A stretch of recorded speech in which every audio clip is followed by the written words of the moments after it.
عظما کاردار صاحب، بات یہ ہے کہ جو پیٹریٹزم ہے نا، وہ پراسپیرٹی سے بڑا لنکڈ ہوتا ہے. اگر پاکستان کرکٹ میچز جیتتا یا رہے گا، ہاکی جیتتا رہے گا، کبڈی جیتے گا، تو ہر جگہ پاکستان زندہ باد کا نعرہ لگے گا. اگر مجھے خوشحالی میرے گھر میں آئے گی تو میں بھی ہر وقت پاکستان زندہ باد کا نعرہ ماروں گا. لیکن اگر میں اپنے بیماروں کو ہسپتال لے جانے کے لیے اسٹرگل کروں گا، اپنے بچوں کو تعلیم دلانے کے لیے اسٹرگل کروں گا، اور روزگار کے لیے میں اسٹرگل کروں گا، تو پھر بڑا مشکل ہے پیٹریوٹک اسپرٹ دکھانا وہاں پہ.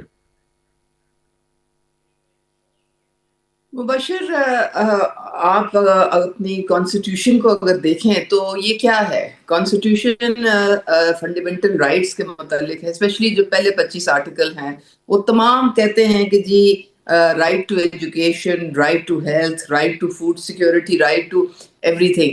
تو پرابلم یہ ہے کہ ہم لوگ ایک ڈیولپنگ نیشن ہیں اور ابھی ہم ایوالو کر رہے ہیں، آہستہ آہستہ ہم بہتری کی طرف جا رہے ہیں. ہماری ایک پاپولیشن جو ہے بالکل ایک آؤٹ آف کنٹرول قسم کی چیز ہے کہ جتنے بھی ہمارے ریسورسز ہوتے ہیں ہم جو مرضی کر لیں پھر بھی ہم وہ ساروں کو وہ نہیں بینیفٹ دے سکتے جو کہ ہمیں دینا چاہیے.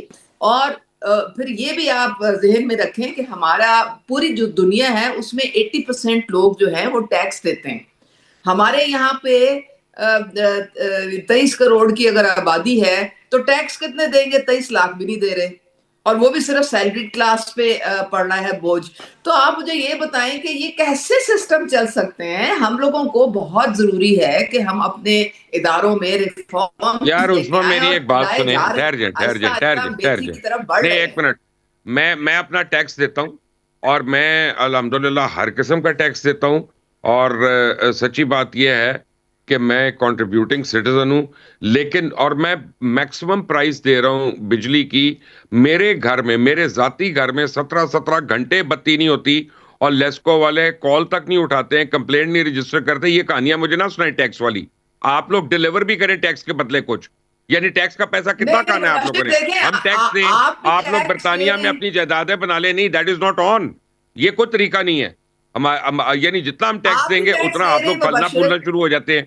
یہ کیا بات ہے آپ ٹیکس دے رہے ہیں، چلے میں بھی ٹیکس دے رہی ہوں، قادر بھائی؟ مندوقل بھی دے لیکن رہے ہیں، بتی میری گھر میں اویس نہیں بھی آ دے رہی. رہے ہیں، لیکن آپ کے 23 کروڑ عوام میں سے صرف 23 لاکھ لوگ دے رہے ہیں ایک نا ہفتے میں ٹیکس. 3 دن بتی نہیں آتی پرابلم میرے یہ گھر، ہے، اور پرابلم یہ ہے 17 صرف. گھنٹے نہیں آتی. میں کسی اور کے گھر کی بات ہی نہیں کر رہا. نہیں دیکھیں، ایسے بات نہ کریں. نہیں نہیں اس ٹیکس مبشر کا ہمیں علی، استعمال بھی ہم نظر بھی آنا ہم چاہیے. بھی بلوچستان والے آج آپ کو ہم ٹیکس بھی دے دیتے ہیں، سب کچھ دے دیتے ہیں. آپ ان ریٹرن کیا دے رہے ہیں؟ سیکیورٹی گارنٹی کر دیں بس. دیکھیں مبشر، میں بھی لاہور میں رہتی ہوں اور کوئی 17 گھنٹے یہاں پہ لوڈ شیڈنگ نہیں ہے. آئی ایم میں سوری، آپ کو بتا رہا لوڈ ہوں شیڈنگ تو عظما، ہے ہی میں نہیں غلط بیانی نہیں بلکہ کر رہا. میکسیمم. اصل میں جس کا بھی نام عظما ہوتا ہے وہ ہر صحافی کے اوپر الزام لگانا شروع کر دیتی ہے، چاہے عظما کاردار ہو، عظما بخاری ہو. پلیز اس باتوں سے چھوڑ دیں ہمیں. ہم لوگ عزت دار شہری ہیں اور ہم جھوٹ نہیں بولتے ہیں. آپ مجھے بتا دینا کس علاقے میں، ذرا جا کے میں چیک کروں، کیونکہ میں بھی تو ماڈل ٹاؤن میں رہتی ہوں. میں تو 17 گھنٹے یا لوڈ شیڈنگ ہوتی تو مجھے پتا نہ ماڈل چلتا. ٹاؤن میں 10 میاں بجے صاحب کے گیس گھر ہیں، رات کو ماڈل بند ہو ٹاؤن میں جاتی ہے، مریم یہ بی مجھے بی کے پتا گھر ہی ہیں، تھا. ماڈل ٹاؤن میں پرائم منسٹر کے گھر ہیں. وہاں بتی جائے گی تو لیسکو والوں نے اپنی زندگی نہیں گزارنی. رہنے دیں اس بات کو. بٹ آتے ہیں آگے کی طرف. احمد اویس صاحب، بہت سیریس ڈسکشن ہو رہی ہے ہر جگہ پہ. میں ابھی لندن میں کل ایک محفل میں تھا، اور وہاں پہ مجھے بتایا گیا، پوچھا نہیں گیا، بتایا گیا کہ جناب بیہائنڈ دا سین بانی پی ٹی آئی کی رہائی کے لیے بہت سیریس کاوشیں ہو رہی ہیں. کیا آپ کے پاس اس بارے میں کوئی اطلاع ہے؟ دیکھیں، ان کے بیماری کے متعلق کافی کچھ ابھی بھی چھپایا جا رہا ہے. چلیں، یہ اگرچہ اگر رول دیکھیے نا، اس کے مینول، جیل مینول کے رول 795 کو، تو اس میں جب بھی کوئی بیمار ہو جائے، کوئی کانوکٹ ہو، ارریسپیکٹو کہ وہ کس سٹیٹس کا ہے، تو اس کو ہاسپٹلائز کرنا ہو یا اس کے کوئی آپریٹ کرنا ہو، تو اس کے قریبی رشتہ داروں کو بلایا جاتا ہے، ان سے لکھوایا جاتا ہے، تب اس کے وہاں پہ کام شروع ہوتا ہے. یہ ایک طریقہ کار ہے عام نارمل کنڈیشن کے اندر بھی. لیکن عمران خان کے لیے ایک ڈسکریمنیٹری ٹریٹمنٹ جو ہے روا رکھا گیا. لیکن غالباً اگر جو ان کی ہے تو جینوئنلی ان کی تکلیف کو اتنی زیادہ ان کو ہوئی ہے، جس کی وجہ سے یہ ایک آپشن کے متعلق سوچا جا رہا ہے. جو میری یہ بھی کوئی مستند خبر نہیں ہے, آپ کے پاس بھی نہیں ہے تو میرے پاس بھی ایسی مستند تو نہیں ہے, لیکن کیا سرائیوں میں یا ادھر ادھر سے جو خبر ملتی ہے اس سے اندازہ ہوتا ہے اس بات کا. اور دوسری بات میں ایک سے بڑی ریکویسٹ ہو کے کروں گا کہ یہ کس حکم کے تحت آپ ان کو بانی پی ٹی آئی کیوں کہتے ہیں, عمران خان نام کیوں نہیں لیتے ہیں, یہ سب جگہ پہ دیکھیں اپنا بات یہ ہے احمد اویس صاحب, جس طرح آپ لوگ کورٹ کے پابند ہوتے ہیں نا, اور آپ لوگ کورٹ کے ہر بات کو سر آنکھوں پہ بجا لیتے ہیں, چاہے کورٹ غلط کہہ رہی ہو, چاہے کورٹ غلط فیصلہ دے رہی ہو, آپ لوگ اس کی عزت کرتے ہیں. ہم بھی اپنی ریگولیٹری باڈیز کی رسپیکٹ کرتے ہیں اور اس میں کوئی برائی نہیں ہے. یہ اگر آپ کو اس میں ایشو ہے تو آپ کورٹ سے جا کے آرڈرز لے لیں اس کے خلاف, ہم آپ کی بات مان لیں گے. لیکن دیکھیں there is a method to the madness and let's not go beyond that. میں نے ویسے بات کی, میں وہ تو ویسے میں سیریس بات کر رہا ہوں. آپ کو بتاؤں, آپ کی انفارمیشن صرف رہائی کی ڈیل کی شاید فلمزی نہیں ہے, آپ کی انفارمیشن رشتہ داروں کے متعلق بھی غلط ہے, کیونکہ تینوں بہنوں کو میں آپ کو فیکٹ بتا رہا ہوں اپروچ کیا گیا تھا کہ پیمز لے کے جانا ہے اور آپ وہاں پہ آ جائیں, اور 3 بہنوں نے انکار کر دیا تھا. تو جب آپ لوگ اس طرح سے انکار کرتے رہیں گے, سسٹم کا مذاق اڑاتے رہیں گے, پھر کیا قانون کے مطابق انصاف نہیں مل رہا, وہ بھی زیادتی ہے. قادر خان مندوکیل بتائیں میں صحیح کہہ رہا ہوں کہ غلط کہہ رہا ہوں؟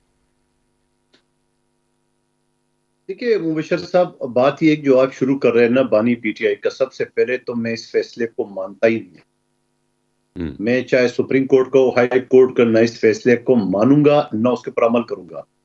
میں نے ہمیشہ سارے چینل میں عمران خان صاحب کی بات کی ہے. آپ کو پتا ہے کہ آئین کا آرٹیکل 10 بھی اس چیز کی جو ہے نا وہ تشریح کرتا ہے کہ ملزم چاہے جتنے بھی سنگین ترین نظامات ہو, آپ ان کو ان کی لواحقین سے, ان کی وکلا سے ان کی ملاقات نہیں روک سکتے. پھر یہ کون ہوتے ہوئے یہ منع کرنے کی اس کا نام لے لو, دنیا کے کسی قانون میں ہے؟ کل ہمارے ایک جج صاحب نے کہا کہ وہ جی تھانے دار کو بخدمت نہیں کہا. بھائی اور کام نہیں ہے آپ کے پاس؟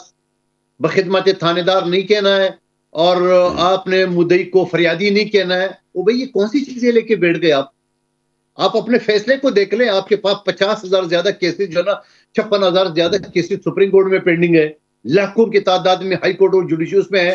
وہاں آپ کو یہ نظر نہیں آتا, آپ کو یہ کہہ رہا ہے کہ تھانے دار کو آپ جو مرضی کہہ دو, سامنے تو کچھ کہیں گے, پیچھے تو ویسی گالیاں دیتے ہیں. کوئی ایک آدھ کوئی شریف آدمی ہو جس کو لوگ عزت کرتے ہوں گے, باقی تو سارے کے سارے کرمنل کے ساتھ ملے ہوئے. سوال یہ ان چیزوں کی بجائے جو آپ نے دوسری بات کی ہے بانی پی ٹی آئی کی, میں آپ کو بتا دوں کہ میرے ساتھ یہ اسٹیٹ منسٹر ظفر احمد صاحب نونی کا بیٹھا ہوا تھا. انہوں نے کہا ہم نے ان کو آفر کیے کہ آپ کو جو ہے نا مڈل ایسٹ لے جاتے ہیں, تو عمران خان صاحب نے بول نہیں جی مجھے یورپ یا امریکہ لے جائے. تو اس وقت اینکر نے پوچھا آپ کے پاس کیا ثبوت ہے؟ کہہ رہے ہمارے پاس آڈیو ٹیپ ہے. اس وقت جو وزیر اعظم کا معاون خصوصی ہے اسٹیٹ منسٹر ظفر احمد, نام لے کے بتا رہا ہوں, اس کی جو ہے نا وہ ٹاک شو میرے ساتھ مختلف چینل میں وہ ایگری کی ہے, اس کے بعد بھی ایگری کی ہے. حکومت آفر تو کر رہی ہے نا, اس میں تو کوئی شک نہیں ہے. آپ کو لندن والوں نے صحیح بولا ہے.